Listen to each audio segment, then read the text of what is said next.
Ini yang disampaikan Bang Idrus tadi, ditambah dengan Mas Ujang tadi, ini yang disebut oleh Mbak Mahfud bahwa what we are doing right now it's beyond election. Baru yang ketiga ujungnya mobilisasi. Keseret nggak bawahnya nih? Tapi menurut saya nggak dimakan Pak Presiden. Jadi situasi kondusif Pak Presiden. Jadi kalau ngomong statistik sebenarnya kan di sepanjang Pak Jokowi dan Mas Gibran mungkin yang didukung PDIP juga terjadi lompatan yang eksponensial juga buat pencapaian partai PDI. Presidensial itu lalu bawa ke parlemen. Lalu kemarin ini sekarang warnanya apa? Ini Hanta Yuda memberi nama sistem presidensial yang setengah hati.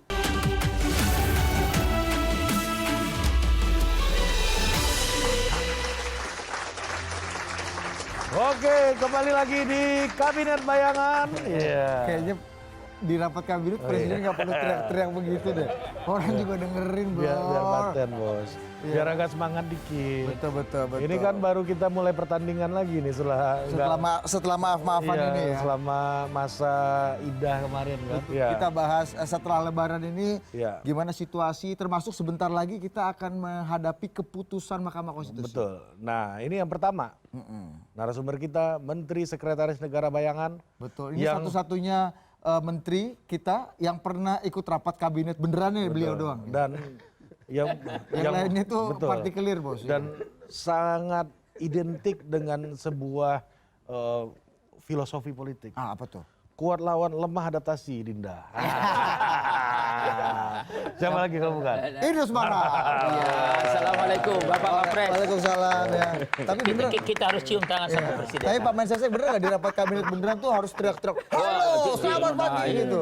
Presiden itu biasanya kan agak slow, ya, pikiran. Oke, sebelah kirinya kita baru saja mereshuffle Menteri Agama kita ya. Beliau ad interim. Interim ya, karena lagi pergi ke Tanah Suci. Ya, ternyata sebelum main ke Tanah Suci ke Singapura dulu, ke Thailand dulu nih. Gimana nih Anda ukhuwah Anda nih kan? Nah, ternyata kita reshuffle lah. Betul. Ada Menteri Agama kita yang baru ya, dari Purwakarta kita impor.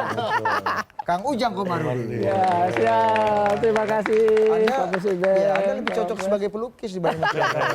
Seniman. Memang, kita butuh Menteri Agama yang seniman ya. Oke, dan seperti biasa ya mewakili itu tadi kayaknya kesimpulan di VO tadi itu ya beliau lah, dari beliau ya. Ada Menteri Perhubungan kita, ya, ada Ciko Hakim. Assalamualaikum semua, selamat malam. Hubungan politik yang dulu. Sebagai ini khususnya bangun jembatan nih Bang, jembatan komunikasi. Kalau ini harus bener bagus jembatan komunikasi betul nih. Iya, Menkominfo Bayangan. Iya. Ini beneran membayangi Menkominfo. Ini Menkominfo betul. Dia membayangi terus kan. Bayangannya Menkominfo. Jadi minimal kalau Anda belum bisa deal sama Menkominfo-nya ya sama bayangannya juga bisa.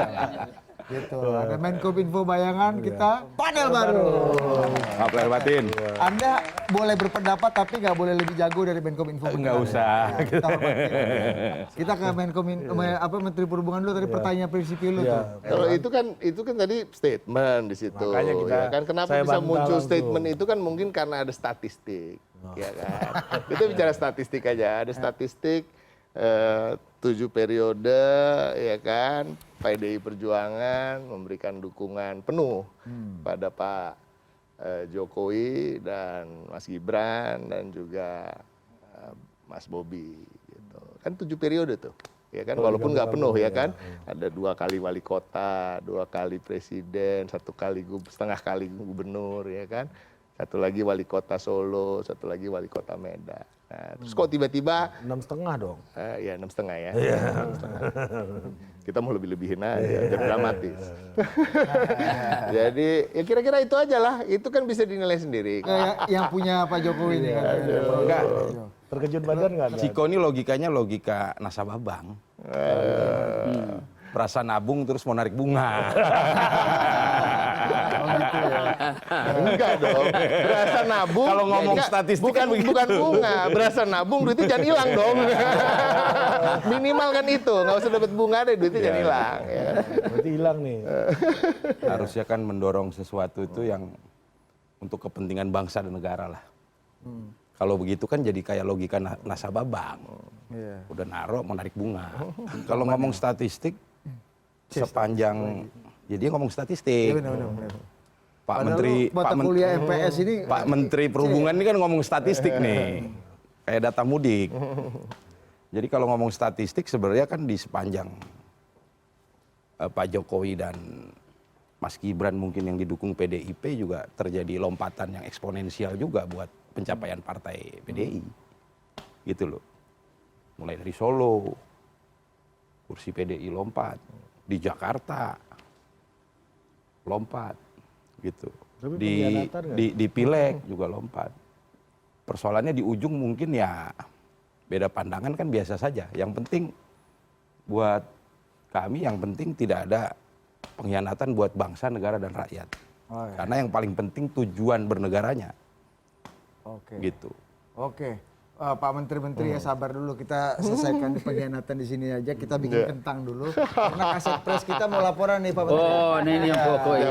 Oke. Baiklah Pak Presiden, Pak Wakil Presiden dan juga para menteri, saya akan laporan dulu karena beberapa hari lagi nih Mahkamah Konstitusi di negara tetangga kita Indonesia akan menggelar sidang putusan terkait dengan hasil sengketa Pilpres 2024. Dan yang menarik, jelang putusan itu, Presiden kelima Republik Indonesia yang juga menjabat sebagai Ketua Umum PDI Perjuangan, Ibu Megawati Soekarnoputri, juga mengirimkan dokumen amicus curiae atau sahabat pengadilan nih ke Mahkamah Konstitusi. Ini ikonik banget ya surat yang ditulis langsung. Bu Mega ini bahkan menambahkan tulisan tangan pribadinya di akhir dokumen dan ini dia fotonya.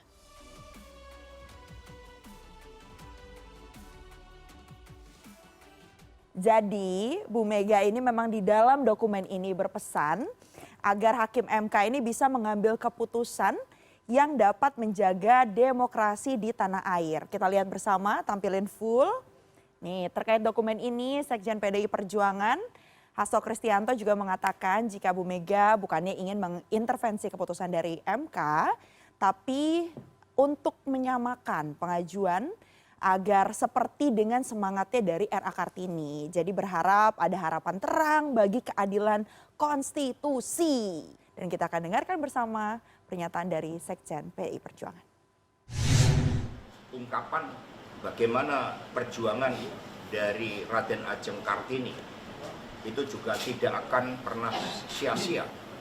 Karena emansipasi itu merupakan bagian dari demokrasi. Sehingga ketika kita menghadapi kegelapan demokrasi akibat abuse of power yang dilakukan oleh Presiden Jokowi, akibat kepentingan nepotisme untuk anak dan keluarganya, maka menciptakan suatu kecurangan masif dan penggunaan sumber daya negara serta alat-alat negara. Terkait dengan amicus curiae yang diajukan oleh Megawati Soekarnoputri ke Mahkamah Konstitusi, tim kuasa hukum dari Prabowo Gibran juga punya pendapat yang berbeda. Salah satunya disuarakan oleh Otto Hasibuan yang menyebut kalau amicus curiae atau sahabat pengadilan ini sebenarnya hanya bisa diajukan oleh pihak-pihak yang tidak terafiliasi dengan seluruh pihak yang tengah bersengketa. Sementara kan kita tahu ya, Megawati Soekarnoputri ini merupakan bagian dari pihak yang terlibat dalam sengketa Pilpres 2024, bagian dari paslon 03 Ganjar Mahfud. Sebenarnya gini, amicus curiae itu adalah suatu permohonan yang diajukan oleh pihak sebagai sahabat pengadilan. Dan sahabat pengadilan itu mestinya adalah bukan pihak di dalam perkara. Itu harus dicermati. Jadi ada orang-orang yang independen, tidak merupakan bagian daripada perkara itu. Itulah sahabat pengadilan yang dia tidak terikat pada si A dan si B. Jadi kalau saya katakan bahwa kalau umpamanya saya nggak tahu apakah betul Ibu Mega ikut, dia kan merupakan pihak perkara ini. Sehingga kalau itu yang terjadi, menurut saya nggak tepat sebagai amicus curiae. Yang pasti para hakim MK ini akan memberikan keputusannya sebentar lagi. Tinggal menghitung hari nih kayak lagunya sahabatnya Bang Ciko dan juga Mas Budi, Mas Wapres ya. Menghitung hari. Itu bukan sahabat gue, itu kakak gue. Baik, siap salah. Detik demi detik gitu kan. Kita Kalau Bang Ciko memang sahabat. Iya, kalau ini mbaknya ya. saya nggak enak dong.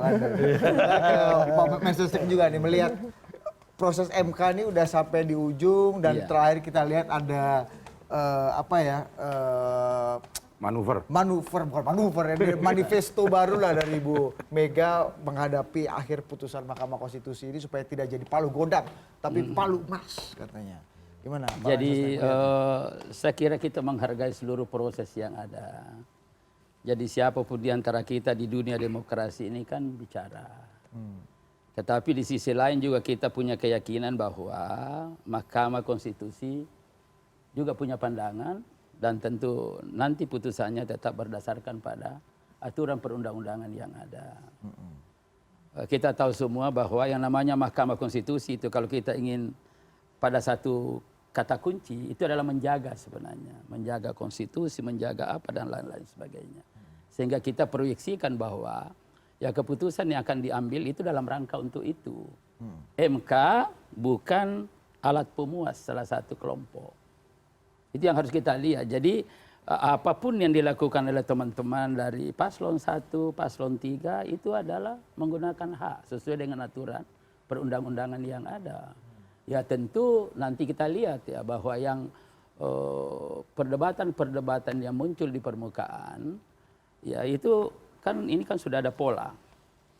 Bahwa bagaimanapun Mahkamah Konstitusi itu adalah mengambil putusan berdasar kepada norma-norma hukum. Tetapi dari teman-teman lain itu juga mendesak, mendorong supaya keputusan yang diambil itu ada terobosan. Kenapa? Karena mereka banyak bicara tentang etika, nilai-nilai dan lain-lain sebagainya. Nah, kan di sini kan persoalannya nih. Nah, tentu timbul pertanyaan bahwa ketika Mahkamah Konstitusi mengambil putusan pada akhirnya nanti dan berdasarkan pada nilai atau etika, pertanyaan saya adalah apakah itu bisa menyelesaikan masalah atau justru menimbulkan masalah baru. Nah, Mahkamah Konstitusi di dalam mengambil putusan sejatinya dalam rangka untuk menjaga itu memberikan solusi, bukan justru menimbulkan masalah baru. Izin dulu Pak Mensesnek. Siap. Ini kita break dulu Pak Mensesnek. Siap. Kita akan loyal kepada Presiden. Siap. Break atau reshuffle? Ya nanti tiba-tiba saya di reshuffle. Waduh. Ini kita break dulu. Oh ya udah. Reshuffle kan? Oke. Lumayan 6 bulan lagi kan? 6 bulan lagi. Tetap di Rapat Kabinet.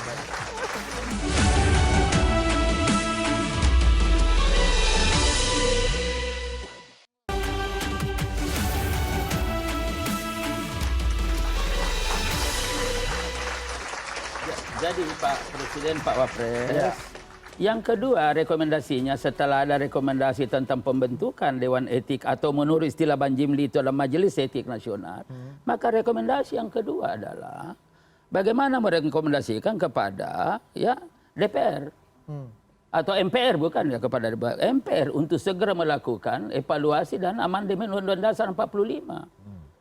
Dan terus terang saja ketika saya masih di DPR dulu, almarhum Bambuyung itu sudah memberi catatan. Ya, suatu ketika beliau bicara dengan saya, Dinda Idrus, ini amandemen ini belum selesai meskipun 4 tahap. Ada mengatakan 4 tahap, 4 kali. Ini belum selesai. Masih banyak undang-undang yang perlu diharmonisasikan. Lalu saya bilang begini, benar Bang, setuju. Karena kemarin itu proses amandemen itu lebih pada aksi reaksi. Jadi seakan-akan ini dulu ini adalah sangat otoriter, baru 32 tahun. Lalu kemudian presidensial ini, maka dipangkaslah kewenangan-kewenangan presidensial itu lalu bawa ke parlemen. Lalu kemarin ini sekarang warnanya apa? Ini Hanta Yuda memberi nama sistem presidensial yang setengah hati.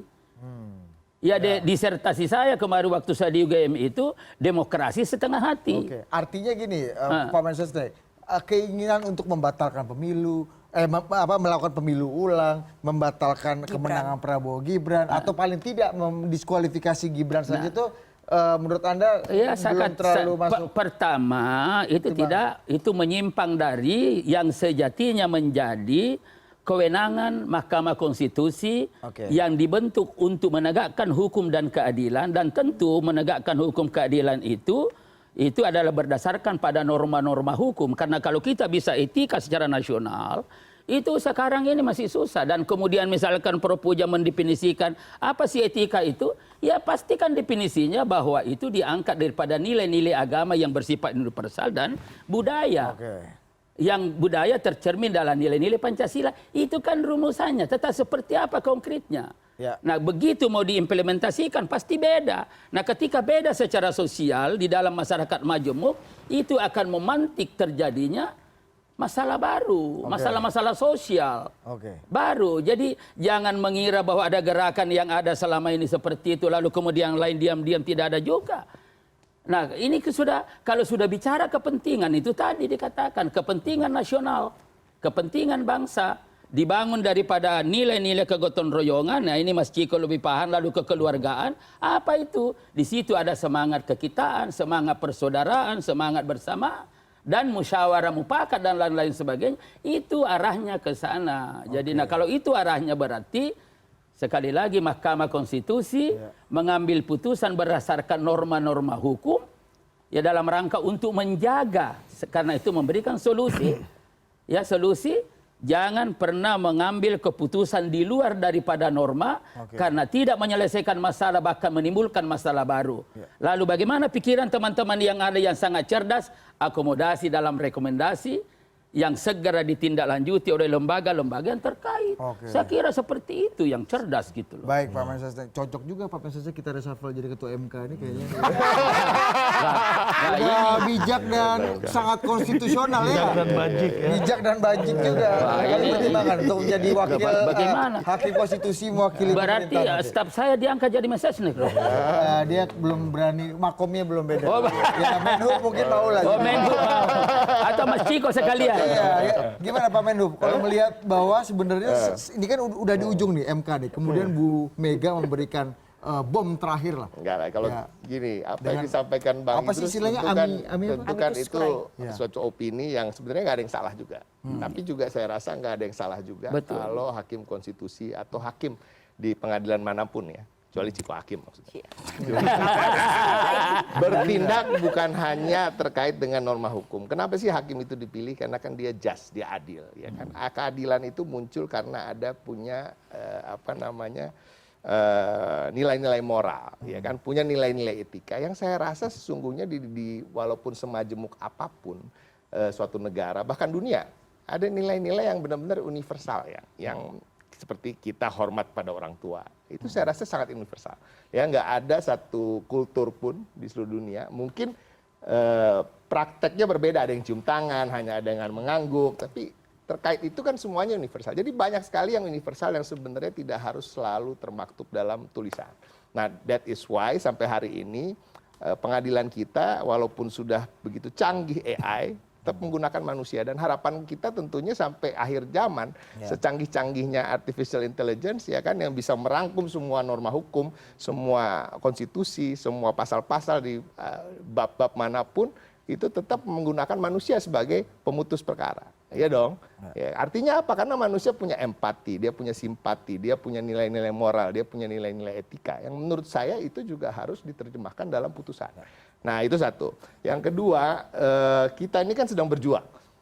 Nah, berjuang dalam koridor yang masih diperbolehkan dalam konstitusi. Kalau kita bicara soal hukum, artinya kita berjuang maksimal dalam gugatan itu tidak ada batasan kita menggugat apa, ya kan itu. Nah, ini yang seharusnya juga harus dihormati. Terkait dengan Amirus Curiae atau Korea, kalau kata senior saya Mas Bambang Pacul. Mas Bambang nanti dianggap Korea lagi.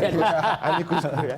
Itu ini kan juga sesuatu hal yang sifatnya diskresi ya untuk Mahkamah Konstitusi, apakah dia akan menjadikan pertimbangan-pertimbangan yang disampaikan itu menjadi pertimbangan untuk memutus perkara. Nah, tapi kan itu adalah upaya maksimal yang dilakukan Ibu Megawati di sini sebagai seorang warga negara biasa, gitu ya, seorang tokoh bangsa, ya, seorang warga negara biasa, seorang perempuan yang melihat apa yang terjadi ini perlu diberikan masukan-masukannya dan lain-lain. Itu aja.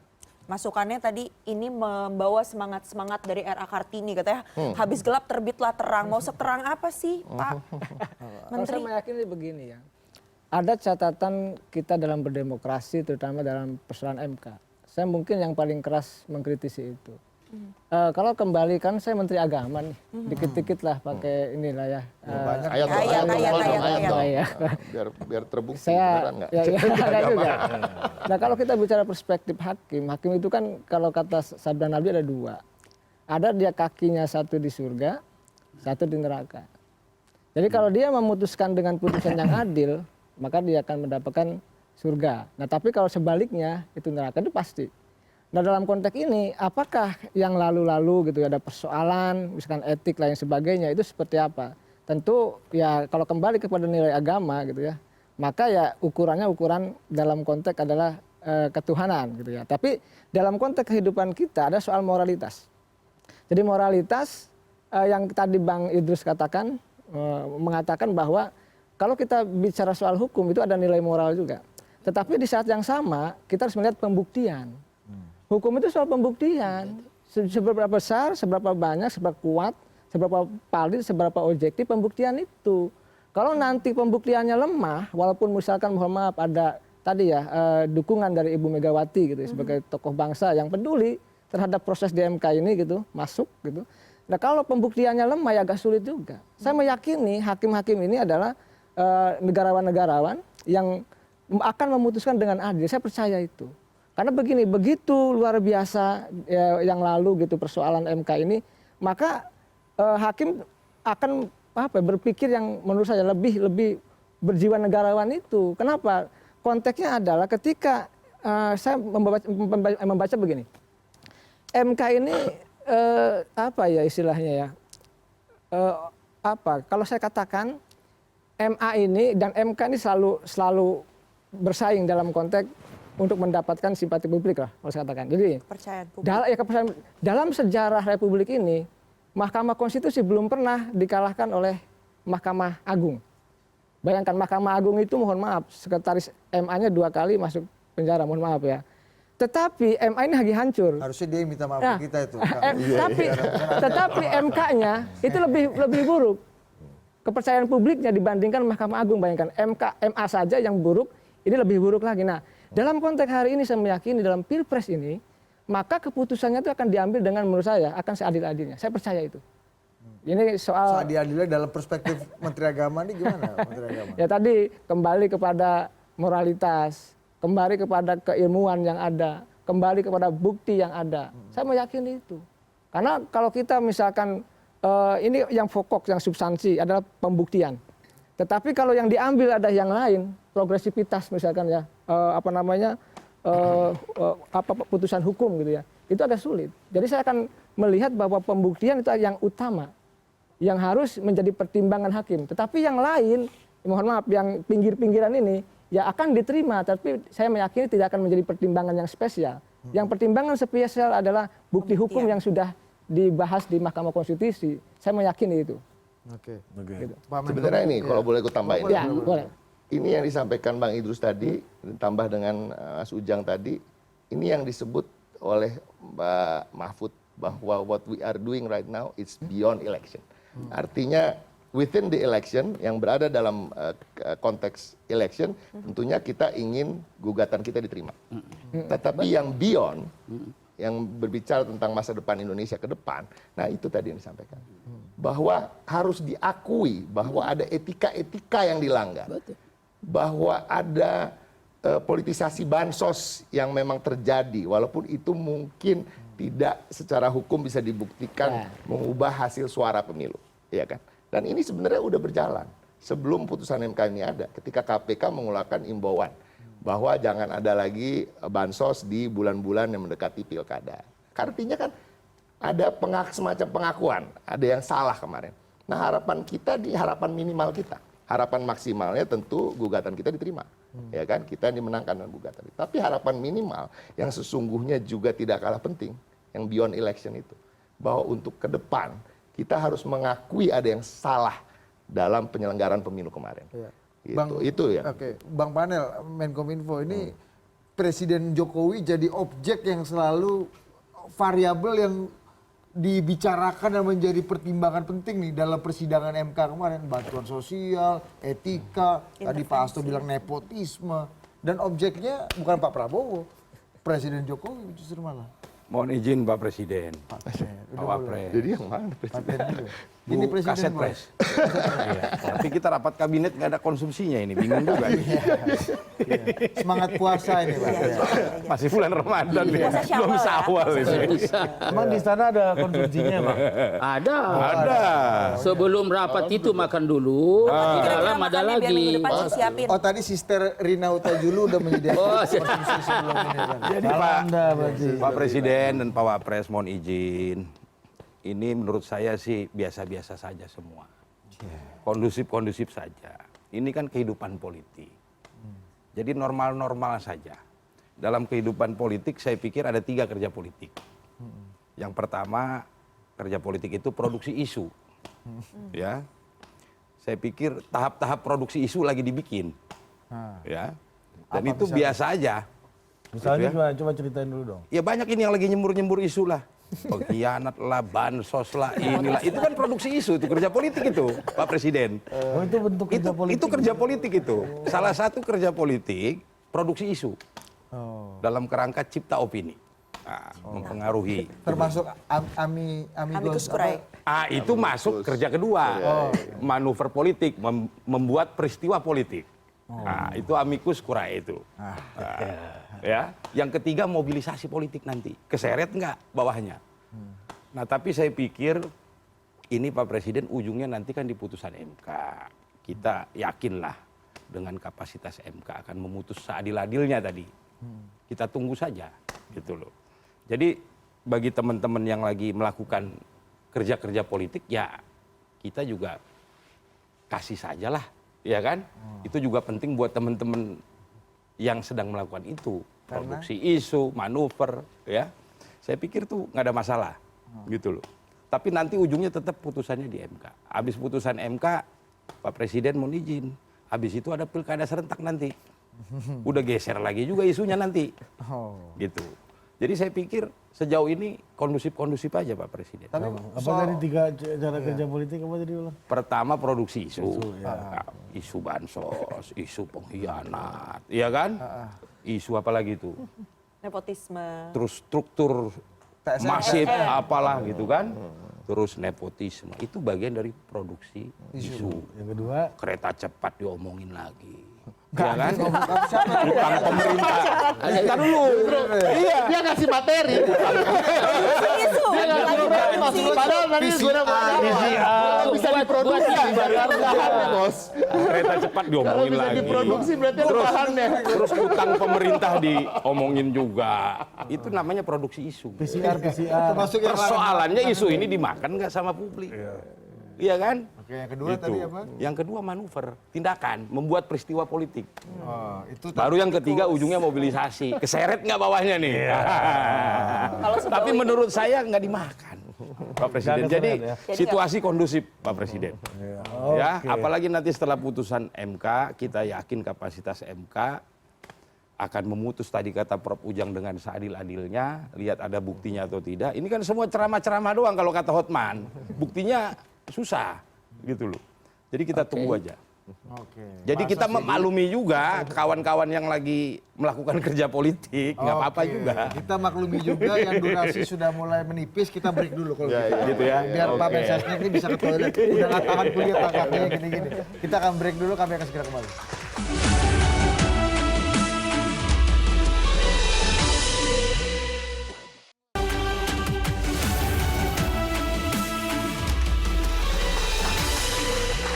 Oke, sebelum kita lanjut ke Pak Mensesnek nih untuk menyapu secara etika-etika ini, saya mau kasih kesempatan Menhub dulu menjawab ini. Katanya Kerja politik. kerja politik ini, aja. dekat-dekat. Anda ini. Saya jawab satu aja deh. Saya jawab yang pertama, yang lain lupa gue soalnya. Kalau bisa diproduksi berarti ada bahan. Tadi kan produksi isu, berarti kan ada bahannya. Ya udah itu aja. Ya kan bahannya ya itu apa yang sudah dilakukan ya dari pihak sana sehingga itu bisa menjadi bahan untuk diproduksi ya kan.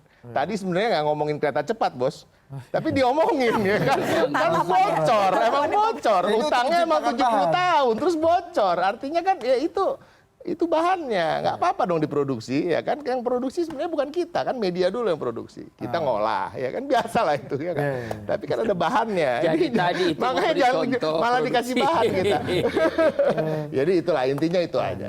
Iya, jadi bahan dari Anda nih Pak Menkominfo nih, Pak Jokowi. Kalau ada asap pasti ada api, kan itu aja. Diproduksi, ya ada bahannya diproduksi, terus dilempar ke publik. Laku nggak tuh barang? Nggak laku, Bos. Ya kita lihat. Nggak dimakan sama bawah. Jadi Pak Presiden, Mensos, Pak Wapres, dan teman-teman menteri, saya kira saya ingin mengulangi begini. Semua punya harapan. Dan terakhir Ibu Mega. Supaya Mahkamah Konstitusi di dalam putusannya betul-betul mencerminkan keadilan. Ya kalau bahasanya itu dalam menegakkan hukum dalam rangka keadilan. Nah pertanyaannya adalah, ya keadilan seperti apa? Nah bagi kami adalah keadilan itu adalah menetapkan sesuai dengan norma hukum. Karena memang itu dalam rangka untuk apa? Untuk menjaga, ya untuk menjaga apa? Dijaga konstitusi, demokratisasi, keadilan dan lain-lain sebagainya. Sehingga juga menjaga supaya jangan keputusan itu jangan menimbulkan masalah baru. Nah oleh karena itu maka ini adil, pikiran-pikiran yang ada dengan kecerdasan yang ada dari teman-teman itu tetap diakomodasi. Diakomodasi dalam rangka penataan sistem ketatanegaraan kita ke depan. Kan itu kan untuk kita buat seperti itu. Kalau kita ingin menata. Dan inilah fungsi daripada Mahkamah Konstitusi menjaga. Nah apa itu? Pikiran-pikiran cerdas selalu ada. Misalkan yang disampaikan tadi itu, teman-teman yang ada itu diakomodasi dalam rekomendasi. Nah ini kan sangat luar biasa. Tidak ada yang hilang di dalam proses ini. Kita menghargai semua. Kenapa? Karena keadilan bagi kami misalkan yang berada di sini adalah bagaimana supaya norma hukum kita tegakkan dalam rangka untuk keadilan, kemudian fakta-fakta kita angkat apa tidak. Dan saya terus terang saja selaku mantan Menteri Sosial, ya di isu tadi itu betul. Bahwa tadinya itu ada 400 sekian triliun, padahal tidak. Yang ada di Kementerian Sosial itu terakhir itu hanya sekitar 70-an triliun. Baru di apa namanya itu di tempatnya Kementerian Pendidikan, kemudian Agama itu sekitar 80-an. 340 triliun itu Mas Ciko itu adalah untuk subsidi. Dan ini ada di bawah Kementerian Ekonomi.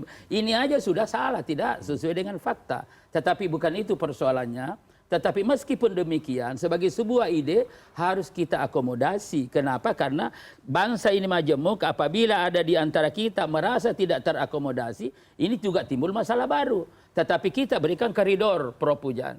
Apa koridornya? Ada putusan, ada rekomendasi, dan rekomendasi ini nanti secara sungguh-sungguh diperhatikan, karena semua juga apa komitmen kita. Paslon 1 dan paslon 3 kalau memang ada terbukti atau tidak, jangan lagi terulang. Supaya tidak terulang perlu ditata. Bagaimana menatanya? Diberikan koridor. Koridornya apa? Rekomendasi. Dan rekomendasi itu harus dilaksanakan. Siapa yang melaksanakan? Teman-teman di Senayan dong. Mas Ciko terpilih. Saya tidak tahu Mas Baru Nggak terpilih. Ya jangan. Tidak boleh lagi. Kita menteri soalnya. Tidak boleh ya. Jadi saya kira ini koridornya seperti itu. Dengan demikian, maka Mahkamah Konstitusi juga sudah terjaga. Ya, dan tidak mengikuti, tapi betul-betul berada posisi yang netral dalam rangka menegakkan hukum dan keadilan. Oke. Nah, saya kira itu inti dari pikiran-pikiran yang ada, sehingga tidak boleh ada anak bangsa ini pikiran-pikirannya yang tidak kita perhatikan.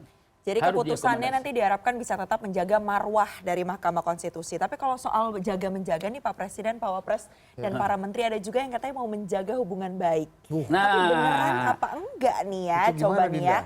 Kita simak, ada cawapres terpilih Gibran Raka Buming Raka yang mengaku ternyata sudah membicarakan loh kemungkinan untuk berkoalisi dengan PDI Perjuangan. Ada rencana ketemu Bu Mega juga nggak Mas? Mas Gibran. Terus ini Mas, misalnya Pak Prabowo mengajak PDIP berkoalisi gitu, Mas Gibran terima nggak Mas kira-kira? Ya bisa dibicarakan, semua bisa dibicarakan. Sama ini Mas, mungkin kami sempat membahas itu juga pada waktu halal bihalal kemarin ya. Sekarang kemungkinan ada.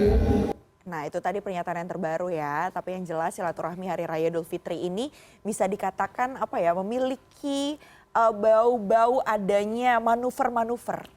Karena kalau kita lihat bagaimana pergerakan yang dilakukan sejumlah tokoh kunci di Pilpres 2024, termasuk adanya gerakan-gerakan atau manuver yang dilakukan dua ketua tim pemenangan, Arsyad Rashid dari kubu Ganjar Mahfud dan Rosan Ruslani dari kubu Prabowo Gibran yang sudah saling berbalas kunjungan di momen Lebaran ya, walaupun sama-sama dari satu organisasi gitu ya, tapi kan tetap aja nih sempat berseteru gitu di Pilpres. Nah ini gimana nih hubungannya, apakah memang mau diperbaiki atau ada arah-arah yang menuju ke 1-2 titik gitu ya. Tapi yang pasti ada juga PLT Ketua Umum Partai Persatuan Pembangunan Mardiono yang hadir di acara Halal Bihalal Partai Golkar.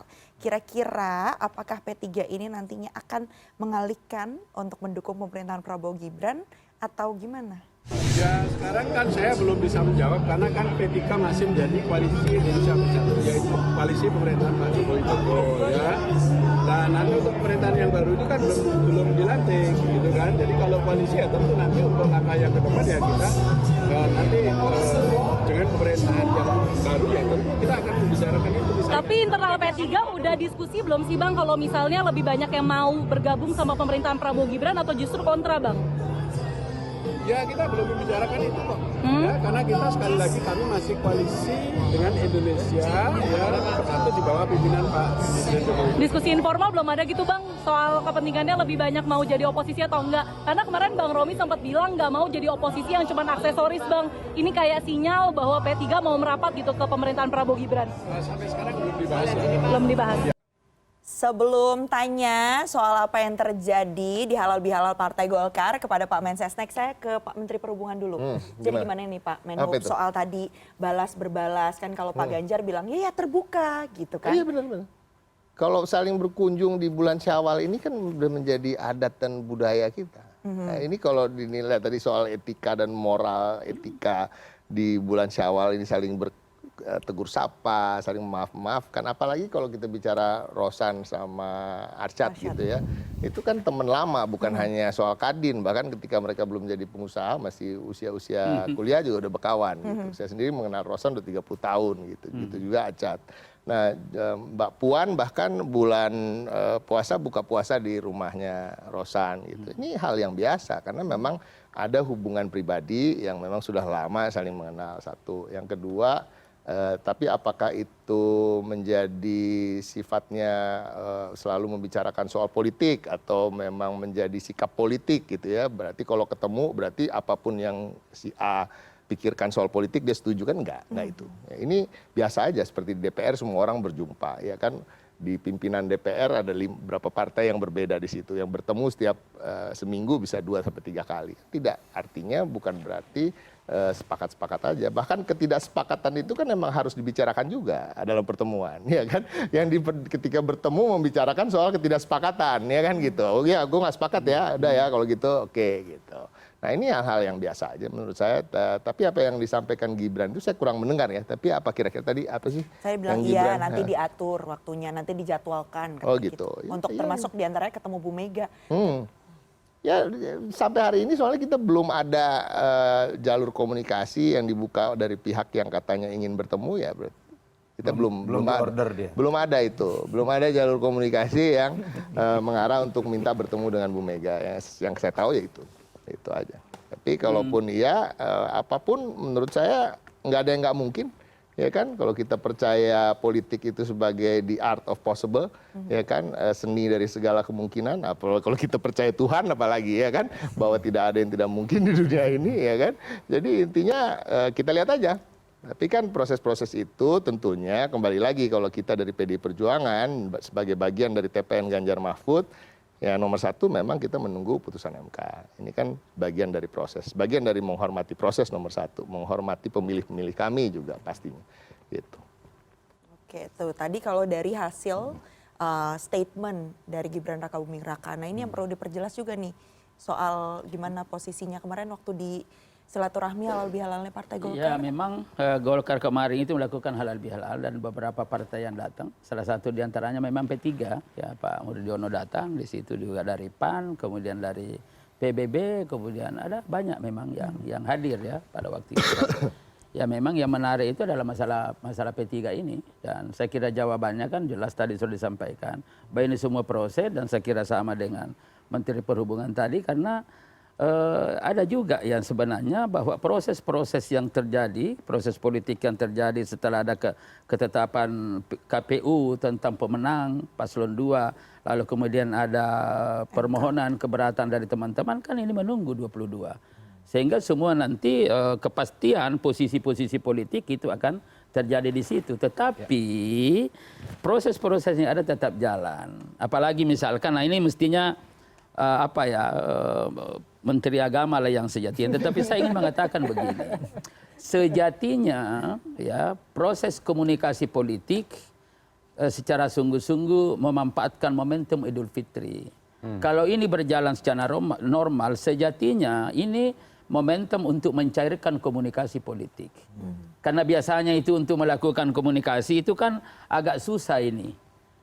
Nah kalau tidak ada momentum, nah itulah kata Menteri Agama, yaitu raja'na minal jihadil asgar ilal jihadil akbar. Jadi kita kembali dari peperangan yang kecil kepada besar. Lalu ditanya apa itu? Yaitu jihadun nafs, melawan diri sendiri.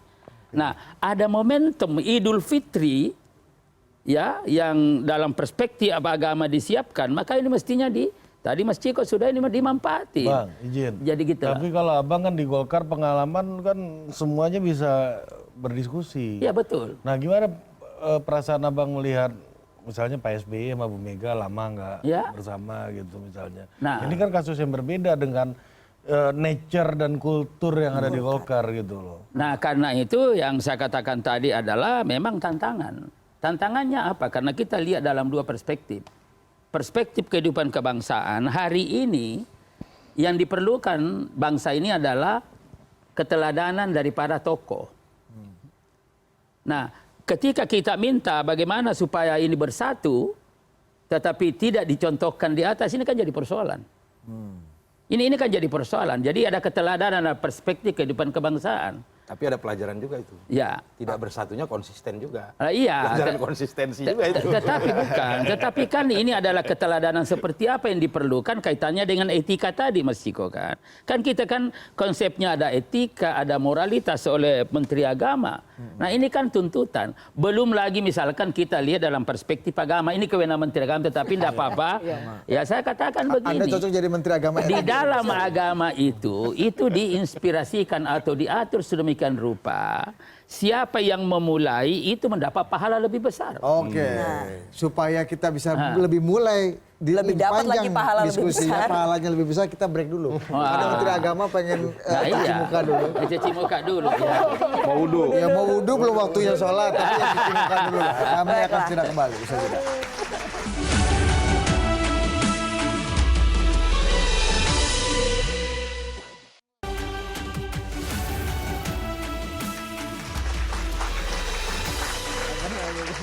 Oke, kita kembali lagi di rapat Kabinet Bayangan dan kita lanjutkan tadi setelah berwudu tadi gimana? Saya ingin lanjut dikit, Pak Presiden, Pak Wapres. Jadi saya katakan dalam perspektif agama dengan momentum yang ada ini, kalau dimanfaatkan sedemikian rupa, siapa yang memulai itu dapat pahala yang lebih besar. Dan kita harus mengakui bahwa ini juga realitas yang tidak bisa kita ingkari. Bahwa di dalam proses politik ini ada gesekan-gesekan, itu harus diakui juga, tidak boleh kita mengingkari itu. Nah, bagaimana penyelesaiannya? Ini ada Idul Fitri. Siapa yang memulai di dalam Rasulullah itu mengatur sebaik-baik umatku adalah apabila ada di dalam proses komunikasi masalah yang memulai itu dapat pahala lebih besar. Tidak ada masalah saja lalu memulai itu dapat pahala. Tapi kan masalahnya kalau ini kalau memulai bisa dianggap lebih butuh, Bang. Nah, persoalannya Bapak Presiden, ini maaf biar nanti Pak Menteri Agama. Persoalan kehidupan kita, sosial kita hari ini ada kecenderungan atau ada indikasi yang sangat kuat kita lebih takut kepada sanksi sosial daripada sanksi agama. Misalkan ini tadi ada komunikasi, siapa mulai tidak memulai, lalu muncullah tadi kata-kata yang saya tidak mau ulang lagi. Bahwa ini ada macam-macam lah. Nah ini kalau, nah persoalannya adalah apa kita takut kepada apa cap yang disampaikan oleh orang atau kepada Tuhan. Oke. Nah ini kan persoalan kita juga hari ini lebih takut kepada nilai sanksi sosial daripada sanksi agama. Nah ini jadi persoalan. Nah kalau ini kembali kepada Mas Ciko tadi, sementara kalau kita bicara tentang moralitas dan nilai, itu adalah dari nilai-nilai agama yang universal dan nilai-nilai budaya sebagaimana tercermin dalam Pancasila. Oke. Nah berarti mestinya nilai-nilai agama yang kita kedepankan bukan nilai sosial dalam arti ya seperti itu tadi. Ya jangan lupakanlah apa kata orang yang penting satu sebagai tokoh. Baik, kami pertimbangkan Pak Mensesnek, Anda cocok juga jadi Menteri Agama. Nah, nanti ngambil alih. Mau jangan diresapel Pak Presiden. Makanya Anda jangan terlalu banyak ayat juga, nanti takutnya beliau jadi terlalu sekuler jadi Menteri Agama kita. Menterinya sekuler. Iya. Minder nanti. Pak Mensesnek ada tulisannya, tidak ada open house. Tidak open house. Iya. Nah itu masalahnya. Kemarin katanya Pak Jokowi mau datang ya, Pak Presiden ya. Terus kemudian diminta untuk bicara dulu lah sama ranting-ranting katanya yang berjatuhan. Ini gimana? Apa? Mau memulai ada spanduk di depan. Sudah ada spanduk 10 meter sebelum itu kan. Tidak ada open house. Oh. Itu. Iya. Mungkin Pak Menteri Perhubungan kali yang masang jangan-jangan nih. Kita minta Menteri Agama baca peta dulu. Kita minta Menteri Agama baca. Fatwanya seperti apa? Petanya ini gimana Pak Menteri Agama untuk pasca MK ini? Nanti formula koalisinya, formula ini jadi momentum nggak? Kemarin Pak Mardiono kita tahu ke Golkar. Ada juga keinginan menteri-menterinya Pak Jokowi juga sudah datang ke tempat Ibu Mega. Pak Rosan juga datang ke tempat Bu Mega. Anda lihat formula petanya gimana nih? Ya sebenarnya gini, agama itu sudah memerintahkan ya kalau dalam konteks memerintahkan bahwa dalam Idul Fitri itu ada dua hal. Pertama bersilaturahmi, yang kedua memaaf-maafkan. Ini penting. Yang kedua ada perintah agama, yasiru wala tu'asiru. Iya, mudahkan jangan dipersulit. Nah persoalan di kita, ini yang mudah jadi bolak-balik ini, yang sulit dibikin mudah dibikin bolak-balik. Makanya ada istilah di kita ini dari semenjak dulu gitu. Kalau bisa dipersulit ngapain dipermudah? Ini menjadi persoalan. Jadi kalau dalam konteks perspektif agama, ya ketika ada momentum, tadi Bang Idrus katakan, saya Menteri Sesnek. Siap, saya maaf, Bang. Saya belum diresapel. Jangan sampai Anda saya resapel jadi Dirjen Bimas Islam. Jadi Dirjen Bimas Islam turun. Mengatakan bahwa inilah momentum yang diberikan oleh agama untuk diambil oleh umat manusia, terutama bagi kita yang beragama Islam. Jadi bahwa kita kembali ke fitri, kembali ke suci, dan di situ ada nilai memaafkan itu. Nah, tapi memang ketika kita melihat hubungan yang begitu complicated antara Pak Jokowi dengan PDIP, ini sudah saya analisa 5 tahun yang lalu, bahkan bisa dicek di jejak digital. Ada hubungan yang agak sulit dalam konteks untuk bertemu. Tadi kasus Pak SBY. Tetapi saya meyakini ya, ke depan ini guru-guru bangsa kita, termasuk Pak Jokowi, Ibu Mega, juga akan berpikir bahwa ya bukan hanya persoalan emosional yang dibangun, tetapi rasionalitas dalam konteks memberikan kontribusi terbaik untuk bangsa. Saya meyakini beliau negarawan, tetapi ada rasa emosional mungkin, wah hari ini yang mau menerima siapa, yang mau baikan siapa dulu, siapa yang memulai kan agak sulit ini. Ini yang agak berat. Nah agama mengajarkan itu, tadi Pak Mensesnek mengatakan siapa yang memulai pahalanya lebih besar. Nah dalam konteks kita sangat jelas bahwa Rasul itu selalu mengutamakan gitu, bahwa siapa yang kalau bahasa agama itu yang berbuat baik gitu ya, maka dia jangankan itu 10 pahalanya. Bahkan kalau Ramadan kemarin ya, bahkan kalau 10 gini soalnya. Bahaya ya ini. Jangan begini. Ya 10 gini. Dalam konteks itu maka sebenarnya harus dicari formula bahwa tadi ya Ibu Mega, Pak Jokowi ya adalah memang jiwa-jiwa kenegarawannya muncul dan tumbuh. Ini yang kita harus bangun. Saya mohon maaf Pak Mensesnek, bahwa saya mohon maaf masih muda gitu. Dalam konteks ini tadi keteladanan menjadi penting. Kita yang hilang tuh itu. Kita bisa mempelajari Bung Karno, Bung Hatta, Hamka, ya luar biasa keteladanan. Bagaimana kita baca bedah gitu ya perdebatan di konstituante luar biasa. Jadi ada transfer ide, ada transfer nilai, transfer pengalaman. Jadi tokoh-tokoh ini yang Anda anggap tidak bisa diambil keteladanan dalam konteks ini? Selama begini. Dalam konteks ini ya maksudnya? Selama mereka mohon maaf ya, belum bertemu, saya mengatakan masih belum. Ya itu. Ya kalau nanti mereka bertemu, saya meyakini ini menjadi contoh yang baik buat kami semua. Anak-anak muda Indonesia. Bahwa sejarah membuktikan bahwa Bu Mega, Pak Jokowi yang katakanlah hanya urusan pilpres, yang mereka renggang, suatu saat bisa baikan. Tapi itu kan idealnya Pak Menteri Agama. Kalau kita bicara fakta-fakta politik menuju idealitas tadi itu gimana? Soal koalisi, saya juga meyakini begini. Kalau kita bisa bicara konstruksinya ya, Kim ada Bang Pamenses ada di situ, Koalisi Indonesia Maju katakanlah ya. Jumlah kursinya kurang 50%. Suka tidak suka butuh armada baru untuk ditarik, untuk dibawa, untuk diambil, untuk masuk kekuatan koalisi Prabowo pasti itu. Makanya tadi tidak aneh kalau Pak Mardiono datang, misalkan yang lain nanti juga PKB datang juga, misalkan Nasdem sudah bertemu gitu. PDIP mungkin juga menjalin komunikasi. Karena memang begini, kalau saya katakan dari dulu kita ini membutuhkan pemerintahan yang kuat. Sekali lagi, Prabowo Gibran pemerintahannya harus kuat. Tetapi di saat yang sama kita membutuhkan oposisi yang kuat dan tangguh. Kenapa saya katakan ada tangguhnya? Karena menjadi oposisi itu tidak banyak partai yang mau dan suka. Nah, apakah PDIP nanti ke depan bisa, tadi ya silaturahmi silahkan, bertemu antara Prabowo misalkan dengan Ibu Megawati silahkan, tetapi apakah positioning PDIP akan menjadi oposisi kita tidak tahu. Apakah masuk pemerintahan juga kita tidak tahu. Karena sekarang ini sedang melihat situasi. Misalkan mungkin Bang Ciko kemarin kita bahas hak angket ya di banyak TV termasuk di CNN. Mengatakan, saya sudah katakan agak sulit soal hak angket itu. Kenapa? Karena PDIP mengambil positioning mengutamakan kepentingan bangsa dan negara.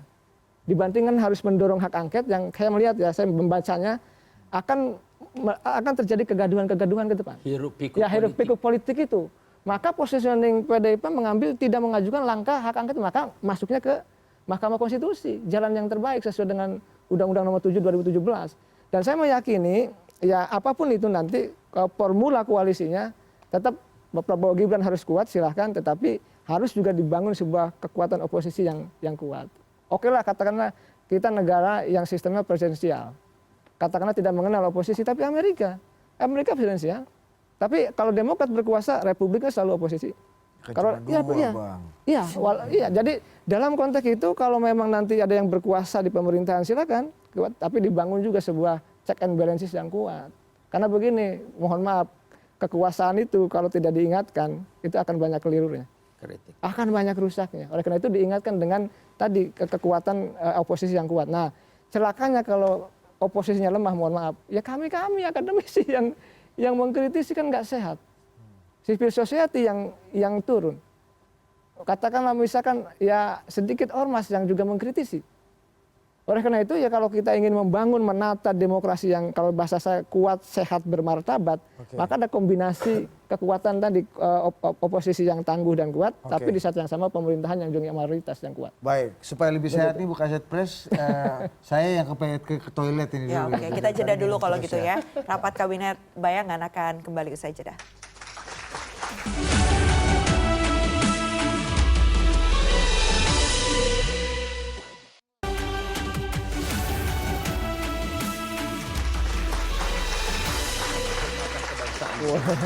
Oke, kita kembali lagi di rapat Kabinet Bayangan tadi setelah Menteri Agama berbicara ya, Pak Wapres ya.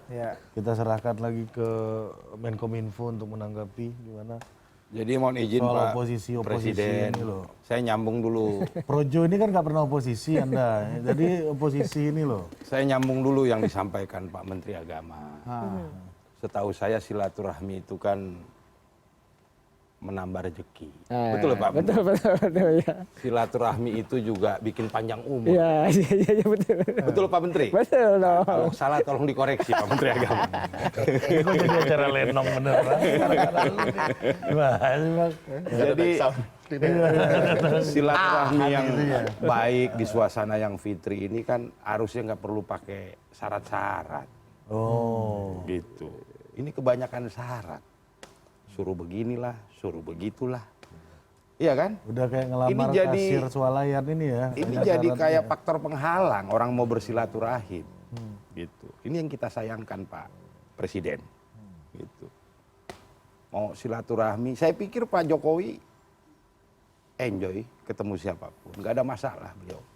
Apalagi kalau duduk bersama untuk ngomongin Indonesia maju ke depan. Saya pikir beliau sama siapapun nggak ada masalah. Pak Jokowi mau ketemu Bu Mega, mau ketemu Pak SBY, ketemu siapapun, enjoy nggak ada masalah. Cuman yang lucu ini kebanyakan syaratnya kadang-kadang, gitu loh.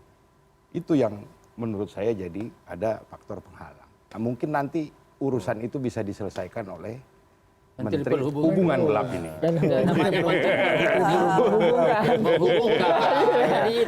Tapi Pak Menkominfo kalau misalnya dianggap Pak Jokowi ini jadi penghalang justru malah. Justru Pak Jokowi ini jadi syarat yang penghalang untuk bersatunya atau berbicaranya Pak Prabowo dengan Bu Mega. Karena katanya Pak Menteri Perhubungan di episode yang lalu, kita berat juga kawan kalau saya tidak melihat itu Pak Wapres. Pak Jokowi enjoy saja ketemu siapapun. Ketemu rakyat juga oke. Iya, Pak Jokowinya oke. Iya kan? Tapi Pak Jokowinya yang jadi penghalang Pak Prabowo. Nggak ada itu. Pak Jokowi oke dengan siapapun. Dia bikin open house ketemu rakyat di istana. Di sisi lain ada yang pasang spanduk tidak open house. Ini yang lucu ini kadang-kadang. Gitu. Ini mau silaturahim supaya nambah umur, nambah rezeki. Dikasih syarat nih Pak Presiden. Ini jadi kayak penghalang. Saya lihat statement-statement Pak Hasto ini, naga-naganya ini agak-agak menyeret PDIP ke arah oposisi kelihatannya. Kalau saya lihat nih. Tapi boleh ya nggak apa-apa lah. Ya kan? Biar bicaranya biar agak menghadap dikit ke. Coba lihat.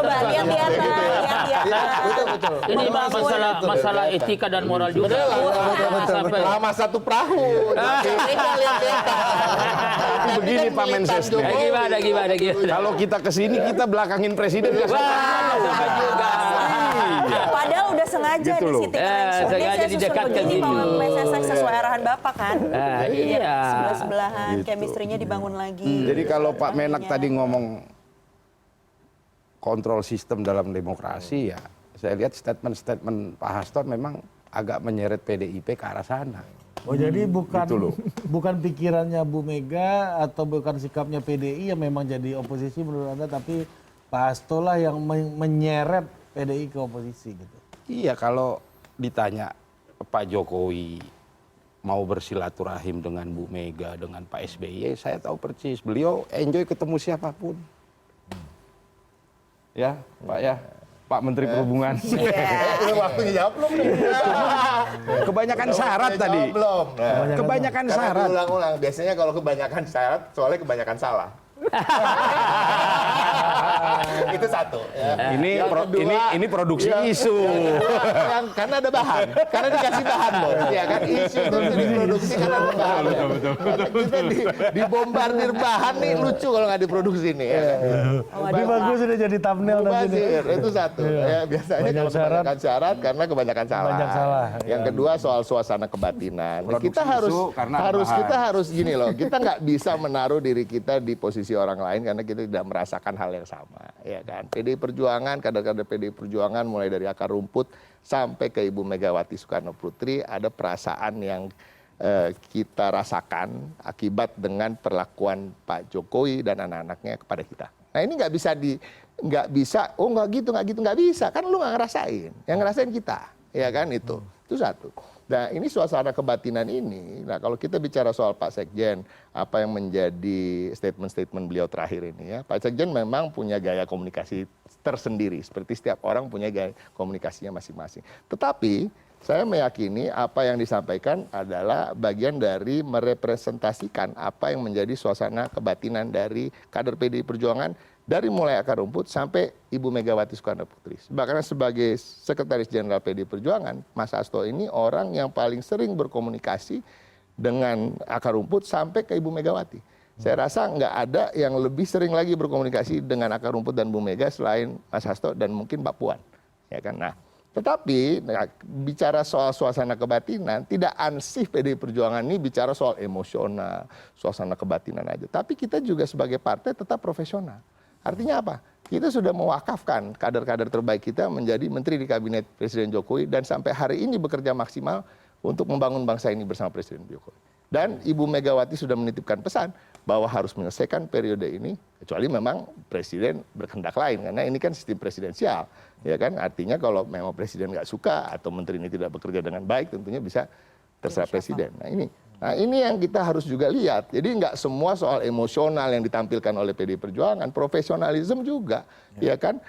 Keluasan dalam berkomunikasi pun juga direpresentasikan oleh Mbak Puan sebagai seorang pimpinan DPR. Jadi beliau juga menaruh dirinya sebagai pimpinan DPR dan dengan cara yang sangat elegan gitu. Dan itu juga bukan berarti itu bukan suasana kebatinan PDI Perjuangan. Enggak, itu bagian dari profesionalisme PDI Perjuangan sebagai partai politik yang juga berkiprah di pemerintahan maupun menjadi pimpinan di Dewan Perwakilan Rakyat.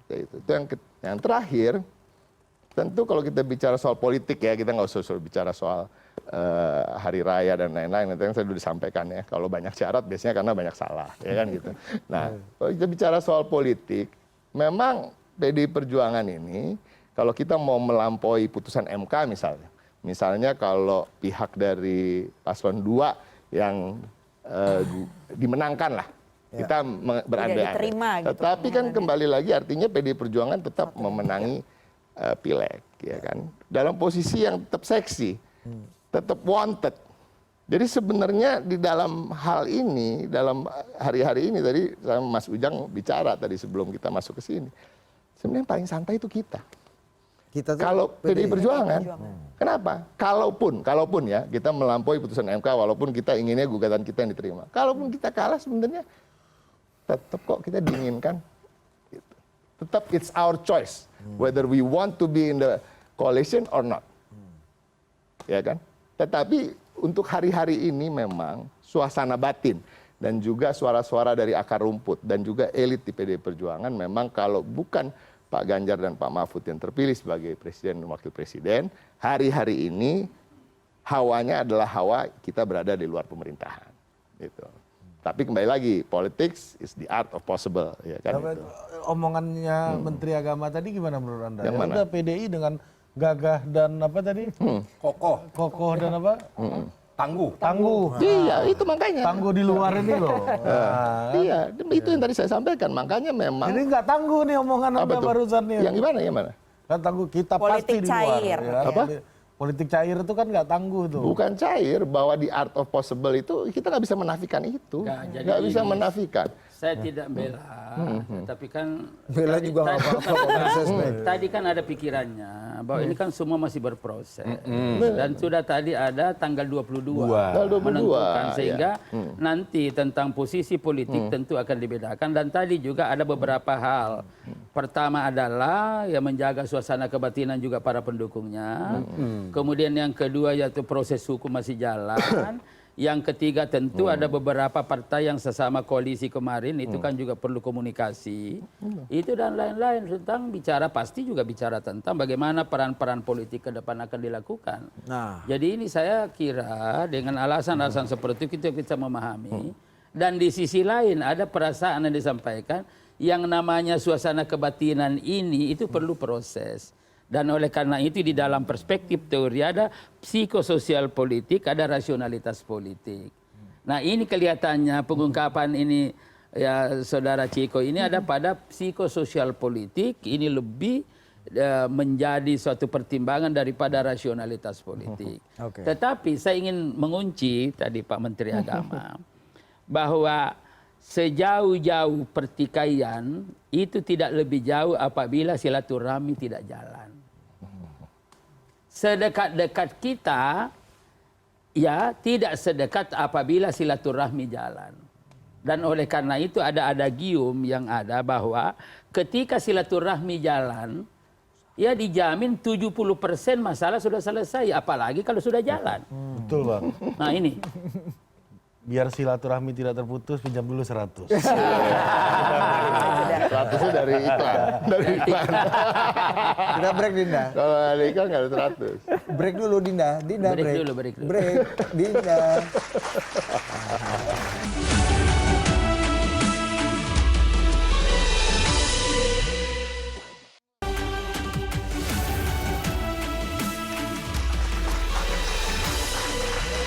welcome to Kabinet Bayangan.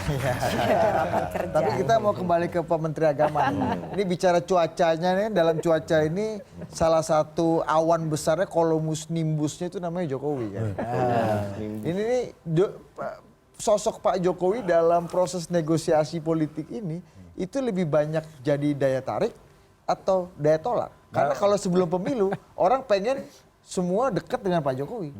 Koalisi ini dukung Pak Jokowi. Nah, pertanyaan kedua sebenarnya ini lebih konkret lagi. Ini statementnya Om Jiko tadi itu gagah berani dan ini enggak tuh? Kokoh dan tangguh. Nah, pertama soal daya tarik atau daya tolak. Daya tarik tentu bagi kubu 02. Itu daya tarik. Karena bagaimana Pak Jokowi menjadi pendulum juga. Ya, memiliki kontribusi besar bagi 02. Nah, tetapi menjadi daya tolak adalah ketika misalkan, ini contoh saja, bahwa ada garis partai yang sudah ditetapkan bahwa partai memerintahkan mendukung Ganjar Mahfud. Nah, Pak Jokowi berbeda. Ya, partai apa sebut loh? PDIP. Ya, siap. Siap. Ada PDIP. Nah, disitulah sebenarnya ada garis partai yang dianggap tidak dipatuhi oleh Pak Jokowi. Entah saya bentuknya mengatakan apa, saya tidak bisa mengatakan, tapi nah inilah sebenarnya yang membuat kebatinan tadi Bang Ciko katakan, ini yang membuat berbeda ya, yang ada daya tolak di situ. Nah lalu kalau kita bicara soal oposisi kan sebenarnya sudah teruji PDIP ini. Kenapa harus malu-malu juga? Misalkan di zaman Orde Baru, ya kan Ibu Megawati ditindas kuat dan luar biasa. Di zaman Pak SBY 10 tahun juga kuat, bahkan lalu menjadi partai pemenang 2014.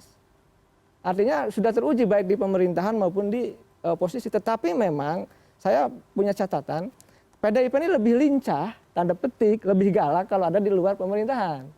Kalau saya melihatnya, tapi kalau di dalam pemerintahan agak kurang gesit, kalau bahasa saya. Agak bingung. Gini, kadang-kadang agak sulit membedakan PDIP dengan di dalam pemerintahan maupun di luar. Misalkan begini, ketika PDIP hari ini ada di posisi di pemerintahan, tetapi sering mengkritik Pak Jokowi juga. Nah, ini menjadi persoalan dilema. Oleh karena itu, ya walaupun memang itu sikap PDIP yang pilihan PDIP sendiri, tapi saya mengatakan itulah di Indonesia antara ya presidensialnya setengah hati tadi Pak Menses saya katakan. Jadi dalam konteks itu ya saya sih menginginkan agar sehat saja. Kalau sehat itu butuh controlling tadi ya daya tangguh dari seorang partai politik yang oposan itu. Karena bagaimanapun tidak banyak partai yang ingin menjadi oposisi. Karena saya punya pengalaman juga, ada seorang tokoh dari partai oposisi, saya tidak sebutkan. Ketika dia ingin punya posisi di pemerintahan selalu ditolak. Mau jadi komisaris ditolak, mau jadi duta besar ditolak. Banyak penolakan. Tetapi ketika bergabung, tahu-tahu sudah jadi komisaris juga. Oleh karena itu tadi dalam konteks itu saya melihat, ya kita berharap pada PDIP. Karena kalau PKB agak sulit menjadi oposisi. P3 apalagi saya sudah analisa dari awal akan masuk pemerintahan. Lalu kita bicara Nasdem, kemungkinan akan masuk pemerintahan. PKB akan masuk. PKS 50-50 PKS ini. PKS masih 50-50 tergantung jumlah kursi menterinya. Kalau dikasih 2 mungkin masuk, tapi kalau 1 juga agak berat. Nah dalam konteks itu saya melihat ya biar nanti juga demokrasi tidak terbajak, kita membutuhkan oposisi yang kuat dan tangguh. Nah itu ada pada PDIP. Saya meyakini itu sebenarnya. Ada harapan. Ada harapan. Mas Iko ini gimana tadi? Ya kalau kita lihat angket nggak jadi, ya kan nggak didukung padahal udah keras banget. Kita lihat juga beberapa eksponen elit PD Perjuangan juga udah ada yang bicara, kayaknya Pak Prabowo menjenguk Pak Oli misalnya, bertemu gitu-gitu kan, itu kan juga sinyal-sinyal yang nggak bisa kita tutupi bahwa ventilasi komunikasi kan dibuka lebar-lebar gitu. Ya, saya tetap berharap ya, bukan hanya saya ya, bangsa ini berharap. Jangan semua masuk pada suatu kekuasaan yang menurut saya menggiurkan. Ini udah masuk ke harapan bukan analisa. Bukan, karena Menteri Agama sudah doa. Mesti dipahami doa. Karena begitu kita tadi pesimistisnya, wah nanti ada komunikasi-komunikasi yang mengarah kepada pemerintah gitu ya. Ya maka kita harapannya itu dibangun. Harapan bahwa kita berharap PDIP ada mengambil jarak dengan kekuasaan. Karena kalau semuanya berkuasa, mohon maaf ya, kekuasaan itu cenderung akan disalahgunakan. Karena sudah jelas teorinya. Lord Acton itu mengatakan apa? Power tends to corrupt. Jadi sangat jelas kalau ini nanti misalkan, Kang, saya sangat sering ditanya oleh teman-teman media hampir tiap hari dari 7 tahun yang lalu, Kang, katanya ini ada indikasi PDIP masuk. Nambah 7. Ini yang sebelumnya lagi. Kalau 5 itu tadi P3. Ya, masuk PDIP masuk, nanti tidak ada oposisi. Ya ini mohon maaf, demokrasi kita tidak akan sehat. Ya, power kan tends to corrupt, Pak Menteri, bukan korup kan? Apalagi gini, di tubuhnya Pak Prabowo itu ada yang namanya Pak Jokowi, ada Pak SBY, dan ada Gibran Raka Buming Raka. Apakah itu jadi batu halangan buat Ibu Mega untuk ini, atau justru bisa menjadi momentum baru? Saya meyakini Bu Mega akan rasional. Seorang ibu yang memang pertimbangannya juga ada Ini harapan apa analisa? Tapi rasionalitas artinya kepentingan bangsa akan diutamakan. Entah pilihannya nanti oposisi atau berkoalisi, itu pilihan yang menurut saya harus. Ini cocoknya habis dia ngomong gue dong. dari Ibu Megawati begitu Pak Wapres. Memang di sini bicara itu direbut. Direbut ya, habis direbut di awal. Tadi saya termasuk bagian dari kader yang sepakat dengan apa yang disampaikan oleh Menteri Agama, ya kan, bahwa doa Menteri Agama berada di luar pemerintahan itu kan sebenarnya sama gagahnya, sama mulianya seperti berada di dalam pemerintahan. Dan sebenarnya sesungguhnya dua pihak ini berada di dalam pemerintahan maupun di luar pemerintahan bukan artinya berseteru di dalam satu bangsa. Enggak, justru mereka bahu-membahu membangun bangsa ini karena kita percaya dengan sistem yang disebut dengan demokrasi dan memang ada di dalam dan di luar pemerintahan ya. Kalau tidak mau disebut pemerintah maupun oposisi ya. Nah itu satu. Yang kedua tadi disampaikan terkait dengan apakah menjadi penghalang persona-persona tadi yang disebut tadi. Saya melihat tidak begitu. Bagi PD Perjuangan dan bagi Bu Megawati Soekarno Putri berada di dalam maupun di luar pemerintahan, yang menjadi pertimbangan utama adalah visi misi kebangsaan dari siapa yang akan menjadi pemimpin dari pemerintahan itu sendiri.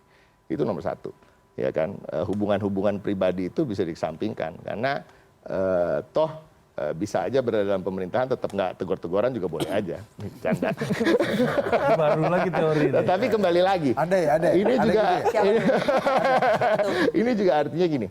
Kalaupun berada di luar pemerintahan dan atau disebut oposisi misalnya itu, kan bukan artinya 100 kebijakan yang dibawa oleh pemerintah terus 100-100-nya ditolak, kan nggak begitu, ya kan Bang Idrus? Iya kan? Tidak begitu kenyataannya kan, tentunya bila ada memang yang benar gitu ya, hal-hal yang sepertinya pengalaman sesuai. paling tinggi dalam Makanya, jadi artinya ini, jadi jangan-jangan kalau berada di luar pemerintahan dengan kursi yang paling banyak pun, ya mungkin rasa-rasa seperti benefitnya seperti dalam pemerintahan kan itu.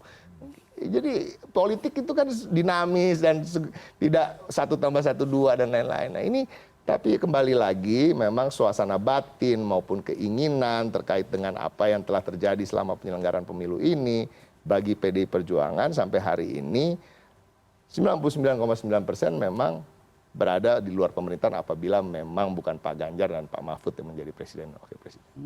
Tapi masih ingat ada 0,0001. The politics is the art of possible, itu kenyataan kok. Itu enggak, bukan. jadi saya kira pikiran Mas Ciko ini Bapak Presiden ini adalah termasuk pemikiran yang modern menurut kalau dalam tanda kutip ya, karena memang begini.